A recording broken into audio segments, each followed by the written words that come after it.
Peace and blessings, family. I'm Amelia, the executive director of the Invisible Woman nonprofit, and I get a chance to sit down with Miss Kavaca and talk to her about her journey as a breast cancer survivor and life after breast cancer. I'm going to let her take the floor and introduce her so you guys can learn about her just as much as I had to sit back and experience such a beautiful soul. Thank you. As she said, my name is Kavaca McElroy. I'm CEO and founder of Pink Up the Pieces nonprofit organization, and we're geared toward helping individuals navigate through life after a cancer diagnosis. Awesome. So I'm gonna dive into our interview. Definitely because breast cancer is coming up. Breast Cancer Awareness Month is coming up, and you being a survivor, I pretty much just want to let you be able to tell your story, shine some light on what it is and what it looks like. Cause let me stop and pause here. You look great. Let me tell you that. Let me give you your flowers right here. And every time that I've seen you from your event, you have looked great. You know what I'm saying? So I just really want others to be inspired. I'm big on showcasing and clapping for everybody, but definitely for those who deserve to be clapped for and need their flowers now. And you definitely hit the mark.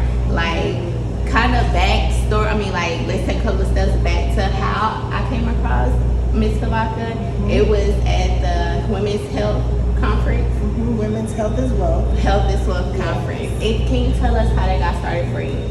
So I created Women's Health is Wealth with my co-creator, Mr. James. But we created Women's Health is Wealth because the Black woman is the most underserved demographic of our culture. So we created a space where the woman could come and feel super comfortable with sharing, sharing her innermost traumas, if you will, and the woes of life, because a lot of us growing up has been super traumatic, and so we created space for the woman to come and heal, create village and tribe, right? So because me myself, I grew up only child, right? I grew up around cousins and things like that, but at the end of the day, I was always alone. And I didn't really have anyone to bond with, if that makes sense. So I had friends along the way growing up, and I did cling to them a lot. But at the end of the day, I ended up going home and being alone a lot. So I didn't really have that, those bonds and those relationships that help you build character. When you're growing up, you need someone to bounce energy and ideas off of so that you can see what's right to do and what's wrong as well, And I didn't have that a lot, so at this point it brought me, in my healing journey, it brought me to this space where we created a tribe, a village, so that women, an African American woman could come and she could find her tribe and she can find village in the spaces that we create, so that we could all heal together. Love it. And that's pretty much what the Invisible Woman Foundation is about. So the Invisible Woman, as we've known for so long to not get any light, any shine, is the Black woman. We go through so much to still be at the bottom of the barrel. And definitely when it comes to our healthcare. So this is how the Invisible Woman came about, and just shining light and making sure that we get top tier healthcare because we deserve that. And not only that, it's just helping to lower our maternal mortality rates are more higher than any race, So our women are dying, having babies, our babies are dying, which, causes our population to decrease. So I definitely love the vision that you have. And then it's like my little baby backs it up a little bit. But getting into your story, so when were you originally diagnosed with breast cancer, and how did that initial feeling take over? So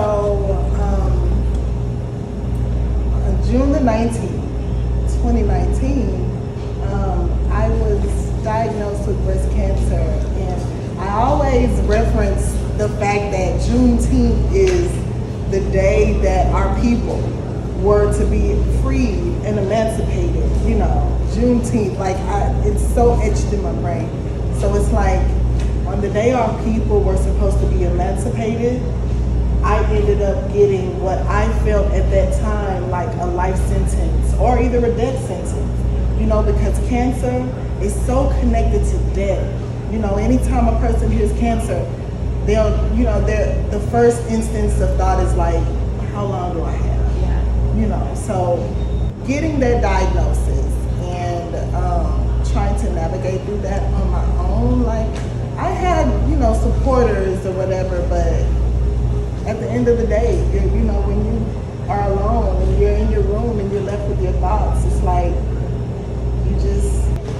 the journey is still going. Yes, that's what I was just about to say. It's still going because in the process of your physical healing, okay, so let me back.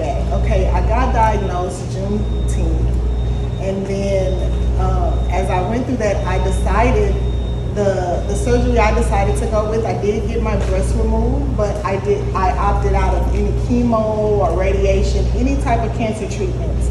I opted out of that because I really believe in plant medicine and holistic healing, And during the time of my diagnosis, I actually was really like being healthy and taking care of myself, eating right and things like that. So it was a big surprise to me of me getting diagnosed in the first place, because at that moment I was really into health really deeply and, paying attention to my body and things like that. So imagine the surprise, when I got diagnosed. So from being diagnosed, like I said, I didn't do cancer treatments or anything like that. I did get a bilateral mastectomy, and what that means is I got both of my breasts removed, but I did get reconstruction. So I have implanted breasts at this moment.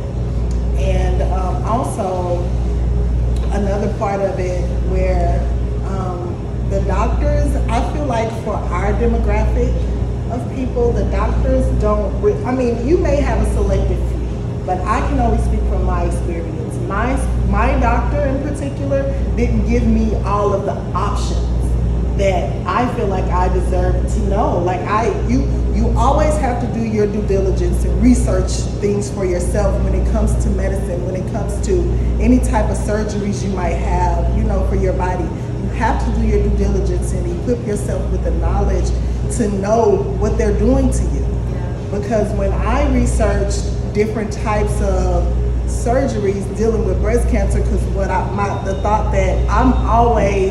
thought that's always been ingrained in my mind is that they cut the women up. You know what I'm saying? That women have the most descriptive words that come to my mind when I think of that is sliced and diced.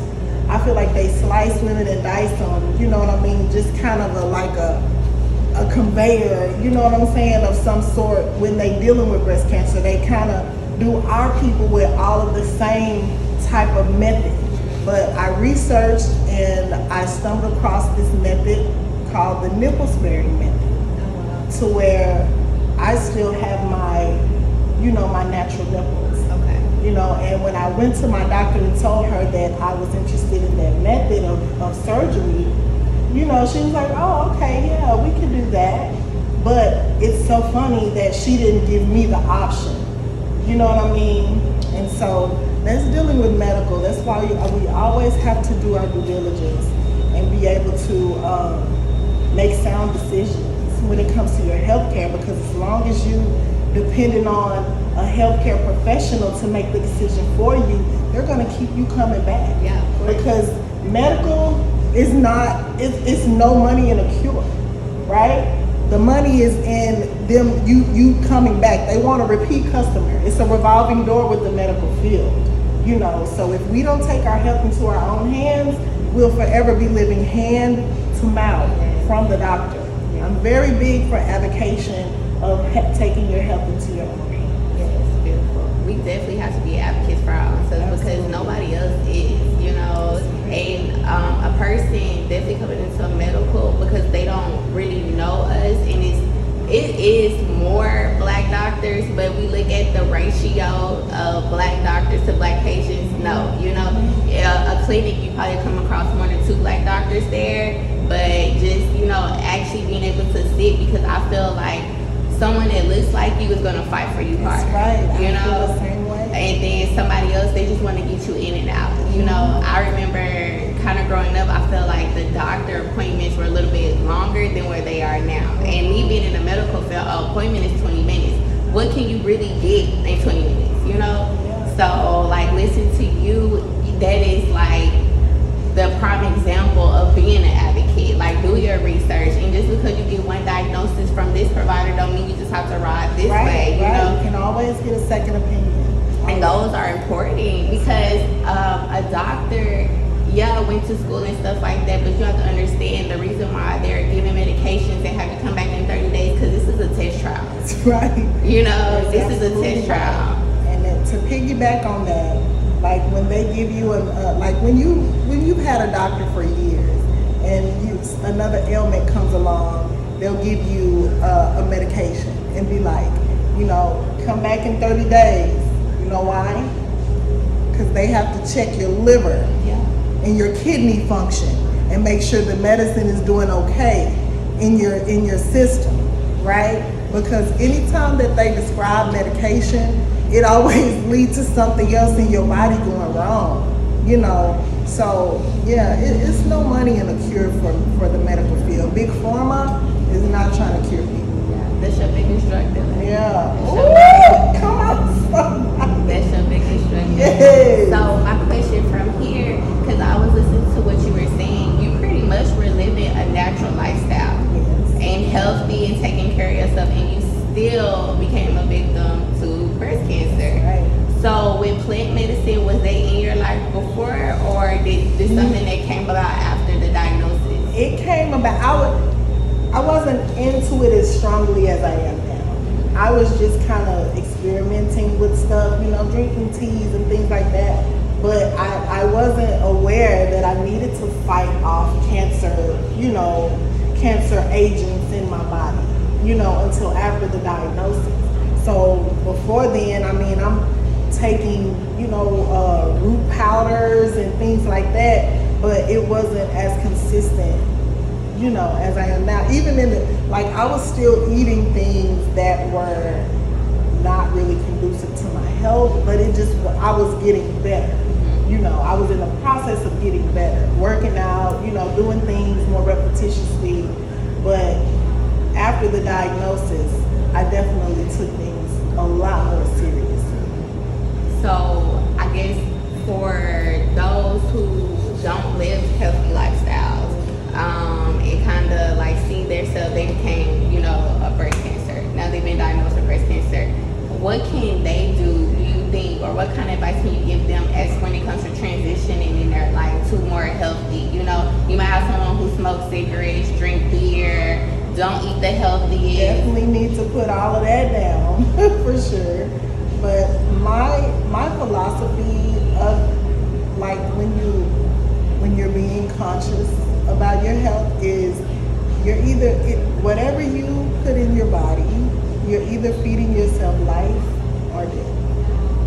So it's been proven, it's been shown, whether we want to receive it or not, that meat is not the greatest for us. You know, and don't get me wrong, I still eat meat at times, you know what I'm saying? But I'm conscious of how to filter out my system and everything too, you know what I'm saying? But it's like meat on one hand it's a dead animal. So that's automatically death right there. You know, so you eat meat, you're eating death, like seriously. Meat has a tendency to set up mucus in our bodies, you know, and where there's an overgrowth, a presence of mucus in your body, there's inflammation. So that's one thing. The other thing, on the life side of what you feed yourself, when plants and fruits and vegetables grow from the earth, those things are electric, right? That's alive. That's what God put here and intended for us. So when we eat those things, especially in the raw state. When we eat raw fruits and vegetables, it electrolyzes our body, right? So that in that aspect, we're feeding ourselves life. So that's just my philosophy about food. So if you really want to heal, you'll feed yourself life foods. Yeah. So basically, it's like put that beer down, put them cigarettes down, and heal, girl, heal. So I remember you saying June 19th came around, you get this diagnosis, and it's just like, at what point or what stage during the journey did you just like wake up and was like, I need to take control, like I'm finna fight this? It was, immediate. It was immediate, because as I said, right before I was diagnosed, I was doing the work, maybe not as diligently as I am now, but I was still doing the work. But it definitely made me kick it in some more gear. What about emotional? Oh man, that's a whole nother side of the healing, because once you've been diagnosed with a traumatic illness like that, like not just traumatic, but like a terminal illness. Cancer is a terminal illness, no matter what stage, because cancer has the tendency to infiltrate your whole body and take you down. So the word cancer itself is so linked to death, like you have death in your body. So in that instance, when, once the physical healing takes place, in a sense, once you feel better physically, it becomes a mental healing that needs to happen. Because at that point, you start being depressed, and, you start living in your head, any type of ache and pain, and this is just speaking from experience. Any type of ache and pain that you felt in your body, you're going to equate it to, is it back, or, what is that now? You know what I'm saying? Like, so it's almost like you're going to continuously be like a prisoner of your thoughts when dealing with a terminal illness diagnosis. Yeah. So once the physical healing, the mental healing has to take place. What kind of exercises or what kind of things did you do to help with the emotion healing for you? Well, counseling, absolutely. You definitely need a counselor to help you navigate through. At one point, I was just, navigating through on my own, but you really can't heal that way. Yeah. Especially when you don't understand what's going on. You definitely need someone to help you understand it, and walk you through. But at this point of my journey, I do yoga. Like I'm so in love with yoga. It's ridiculous. I love yoga. I would love to get more into meditation. I'm not big into meditation, but I know for a fact that helps you heal. So anything that helps calm your nervous system is conducive to healing. Excellent. And sound therapy is a good one too.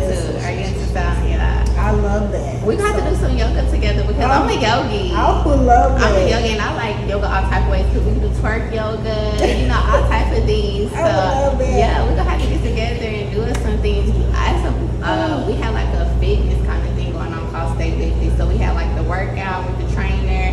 I came in and did the yoga, and at the end we did guided meditation.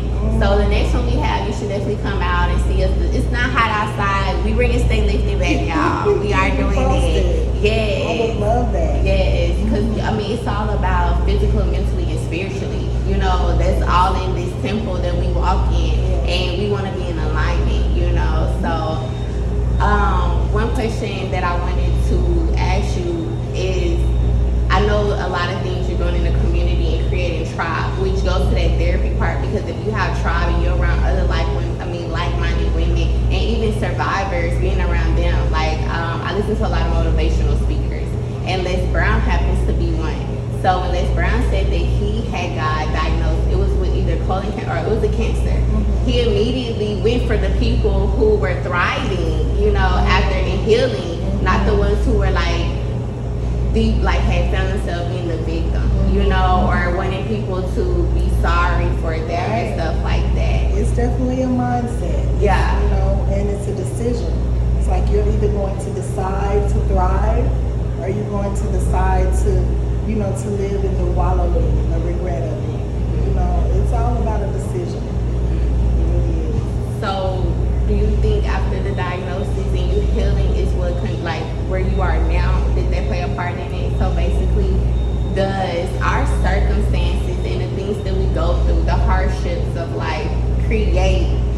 the best versions of us or the higher versions of us? Well, it just depends on who it is. You know, you have, for me, it definitely created the higher version of myself, you know, because I made the decision that I didn't want to vibrate low, you know. So I took it upon myself to pull myself out of slumps, right? You can't control anything outside of yourself. You can only control the actions you take and the decisions that you make, right? So no one else is responsible for your happiness or your journey. You know, you have to take initiative for that yourself. Like, I love that. I love that. So what's next for you, Miss Kavaca? Onward and upward. That's my favorite. Onward and upward. So we, you know, my partner and I, Mr. Mike James, we made a pact to do events like maybe quarterly, you know, so that's like every 3 months or so. But we are creating this brand of Women's Health is Wealth, and we're going to have different editions of it. So upcoming in the next month, actually, for Breast Cancer Awareness Month, we are having Women's Health is Wealth Breast Cancer Edition. Being that I am a breast cancer survivor, we definitely have to highlight the women who have survived, and not only have survived, but they are thriving as well. And the women who need the guidance, you know, we welcome all of that. The women, the family members, everyone who has been affected by breast cancer, you know, we welcome them to come to the conference and everything. So, and then we have a really special treat after the conference, but that is going to be a VIP situation. I'm going to be VIP. Okay. You already been sold me at the first time. I was blown away. Yes, and when I say, you think, okay, it's going to be pop-up vendors and stuff, you know, but a production? Like, my God, a production, like from education. The young lady who was doing the dancing, I love ballet, I love dance. So when I seen that, I was like, my God, like that takes a lot of like a mind, like you said, the mindset to want to create something like that. But then to put like-minded people all in a room together, like the vibrations was so high. Like I'm telling you, everybody walked out. You know, people that I invited from my clinic and all type of things. Like that's all they were talking about. The pictures that I have, you can see the glow. You know, so the space that you have created. When I say tribe, like I found myself looking for these women that were up there in that panel because, like me, I wasn't the only child, but I grew up with my brother and me. That's it, you know. And me and my mom didn't have the best relationship like that. So when I was looking for women role models and things like that, I didn't have that. So I did fall like into certain situations I did have looking and searching for my tribe, you know. I know I like this over here, so I'm gonna dab over here. But a lot of women, it is like hard to develop friendships. It's true. You know, especially when women aren't like vibrating on the same frequency. You know, they still kind of have a little bit of envy and jealousy. You know, because until people break that, you know what I mean. Only then can you kind of move forward with the women, you know, who are on an elevation status. You know what I'm saying? Because if you still trying to compete, we trying to grow together. This is no competition. We learn and we reciprocate and receive from each other. It shouldn't be no competition. See, that's where some women can't elevate because they still trying to, you know what I mean? You don't want to compliment and collaborate. You want to compete and stagnate yourself, you know? So they have to be of like mind. So I understand what you mean on founding your tribe because I didn't have it either. So I had to create it. I love it. I'm so appreciative of you even like having the courage to do something like that. You know, because a lot of stuff plays in our mind. You know, like God gives us ideas. Sometimes it just live in our head. And it's like, oh, I got this good idea. I didn't write it down. I ain't do nothing. God will like loop it back around to you too, and you're like, you know, it's like poking at you. But for you to actually be obedient, like I'm telling you, like even I'm looking forward to the next conference. You know, hopefully it's something. My mom being a newly breast cancer diagnosis, I would love for her to be in the room because, and that's what excites me about you. When I do see you pop up on my timeline. You know what I'm saying? Because this is a woman that is thriving. Like, everything about you is thriving. And I think you had went on a trip after the. That's what I'm telling you, girl. I'm not playing about you. Like, I am not playing. Like, at all. Like, even when it came, I'm telling you, like, Mike will be a witness to everything that happened. Like, I signed up, registered as a vendor. You know what I'm saying? I'm like, okay, I'm waiting on the information or something. I Googled everything. I looked up, Pink Up the Pieces. I seen the boutique page pop up. I found a number. I'm calling everything because I just want to, like, just be in the mix and just, you know, I was reaching out. And so it got to the point I was like, what? It's like closer. But I talked to Mike, everything with him, like, your team was divine. You know what I'm saying? Like, he was a vibe before I even got to you. So I was like, I remember seeing you on stage, I'm gonna talk to her.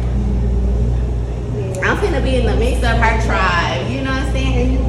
Yes, because I love that. Yes, I love that. So ever since then, I just was watching. I was like, okay, she done did her thing. She healing.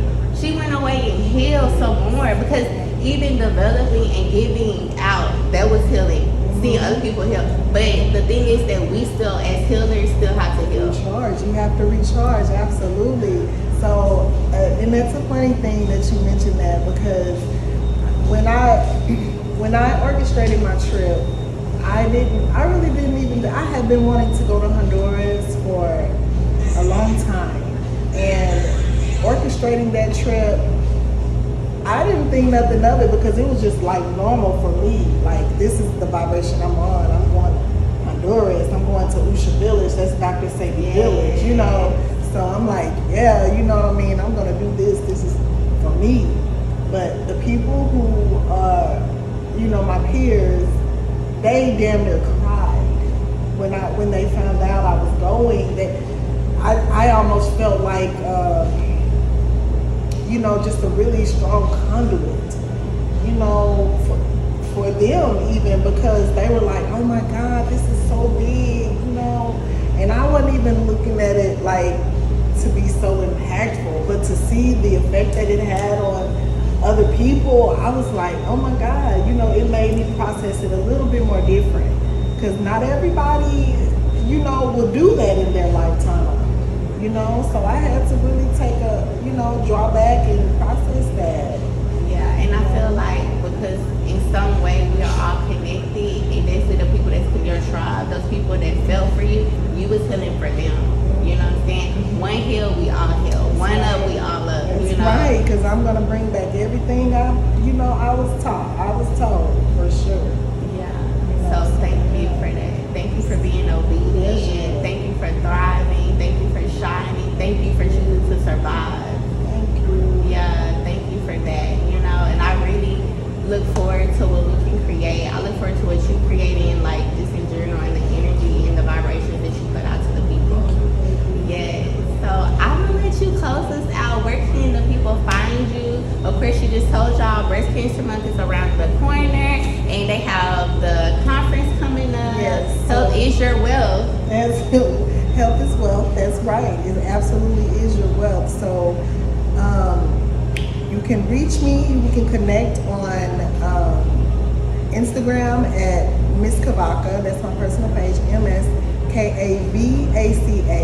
And also on Pink Up the Pieces on Instagram, pink_up_the_pieces on Instagram. And also it's the same with TikTok, I believe. If you go to the platforms and just put in Pink Up the Pieces, that'll be me. Also on Facebook, it's Kavaca McElroy. KAVACAMCELROY.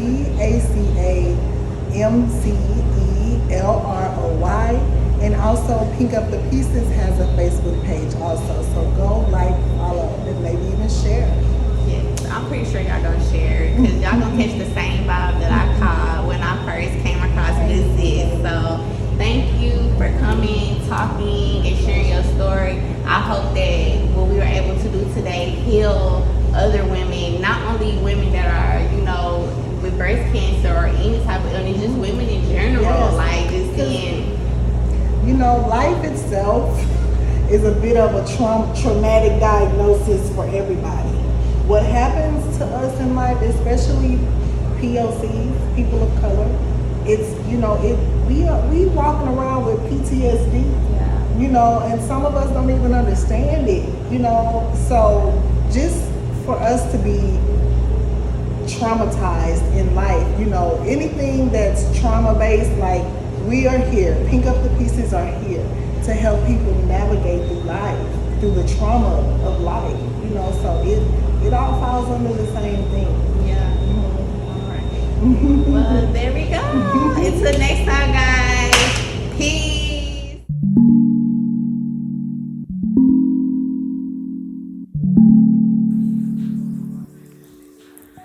Oh yeah.